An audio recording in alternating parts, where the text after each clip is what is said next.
and welcome to Fistful of Feminism. My name is Monica, and today I want to talk about consent. Consent in the context of sex is informed, voluntary, verbal agreement between all parties to engage in sexual activity without coercion, deception, or unwanted force. Consent can only be given whilst parties are conscious, awake, and sober. Consent cannot just be implied. It must be a verbal, enthusiastic yes on the person's own terms, without pressuring, threatening, intimidating, blackmailing, or guilt tripping. All of those outside forces I just listed are what we call coercion. Coercion is not consent. It is manipulation and it is sexual assault. And everything I just explained is recognized by Canadian law. Consent must be respected every step of the way. Just because someone might want to kiss you does not automatically mean they want to do more than that. Consent must be given every single time for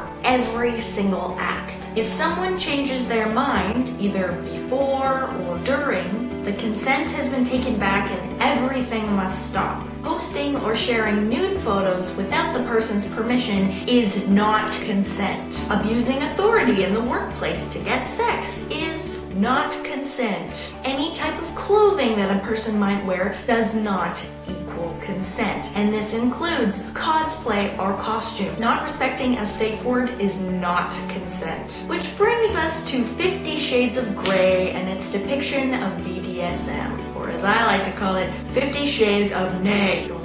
The BDSM community have been very vocal since the release of 50 Shades of Grey, and they're right in thinking that E.L. James has got it all wrong. The core of BDSM is consent. Yet Christian Grey coerces Anastasia Steele to sign a contract that she doesn't want to. He starts to control everything in her life, including what she wears and what she eats. Weird. And then, during sex, ignores the safe word that ensures safety, proper communication, and most importantly, her consent. Now, this isn't a BDSM 101 video, because that's not something I'm personally familiar with, and I believe that other people's voices within that community are far more valuable than mine. I've linked to lots of articles and videos down below, so check those out if you're looking to get into BDSM and doing it right. Consent. So how can we create a society that is consent driven? Well, it starts with the young. Of course, this type of consent is different from sexual consent. It is just basic, do you want to do this or not type of consent. For example, if a child does not want to kiss their aunt, refrain from saying things like, yes, you will kiss your aunt, and you will do as you're told, or your aunt loves you very much, and you need to show her that you love her too. Instead, try asking your child, could you tell me why you don't want to kiss her? Can we talk about this a little more? This reaffirms that their no actually means something. They learn that they have control over their bodies and what they do with them. It seems really simple, but this one little change in language helps them understand just how important the words yes and no really are, especially when they grow older and start to experience relationships. Later in life, maybe if you're in a relationship or you're not, whatever, you just have some kind of partnership or some kind of sexual activity is going on, leave space to check in with people. Are you feeling okay? Are you not feeling okay? What is comfortable for you? And, don't rape people. We don't hear this enough, but honestly, we need to be teaching everyone. Anyone at any point, if they don't check their consent, can sexually assault or rape someone. Checking in on consent is non-negotiable every step of the way. 1 in 4 women will be raped in their lifetime, and 1 in 6 boys will be sexually assaulted before the age of 17. Consent is not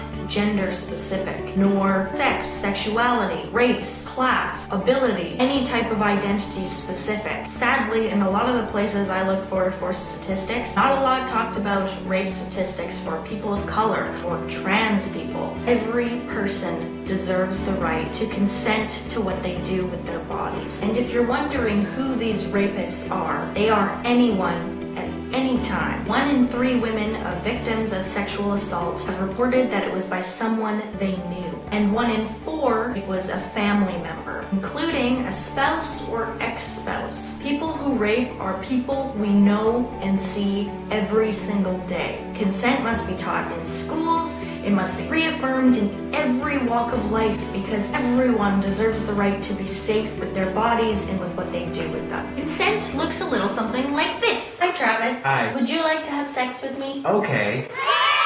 Travis? Yes? Would you like to have sex with me? Yes, I would like to have sex with you. Well, we better get on it! Jump on it. Jump on it. Make sure you get consent when you have sex. Yeah! Thank you everyone for tuning in this week. Consent is very, very important to me and should be important to everyone. I have a super awesome announcement. I am super excited. I will be teaming up with the Marble Theater Review. I have linked their information down below to talk about theater and feminism meshed together and how those two interact with each other and how important they actually are to examine both of them all at once. As a theater performer, I feel like this is a long time coming, talking about my two worlds kind of coming together. I will be talking about my own personal experiences as a woman in theater, and I'll talk about lots of different things. I guess we'll see how that goes. I'm very, very honored to be coming on board, so thank you, The Marble, and go give them a like. Everything that I talked about today, I've got some links down below in the description. I have lots of different resources that I found online that I thought were really, really helpful, especially Consent Ed.